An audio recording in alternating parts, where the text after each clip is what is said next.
Samantala, nagluluksa naman ng mundo ng football sa pagpanaw ng dating coach ng Philippine National Football Team na si Sven-Goran Eriksson. Pumanaw ang Swedish coach sa edad na 76 matapos matalo sa masalimuot na laban sa pancreatic cancer.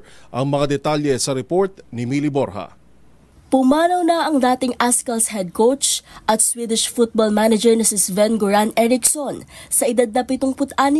Magugunitang Enero ngayong taon, inanunsyo ni Eriksson na mayroon nitong pancreatic cancer.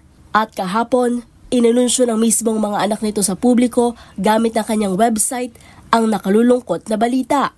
Kasabay nito, pinasalamatan din ng mga anak ni Eriksson ang mga taga-suporta na nagbigay lakas sa kanilang ama noong nakikipaglaban nito sa cancer. Kilala si Eriksson bilang kauna-unahang foreigner na naging coach sa English National Football Team taong 2001 hanggang 2006. Dito, dinala niya ang team sa quarterfinals appearance noong 2002 at 2006 sa FIFA World Cup at 2004 naman sa Euros. Nagkaroon din ng pagkakataon ng Swedish coach na pangunahan ng Philippine National Football Team na kilala pa noon bilang Ascals mula October 2018 hanggang January 2019. Sa ilalim ni Eriksson, nakapasok sa semifinals ng 2018 AFF Suzuki Cup ang Nationals.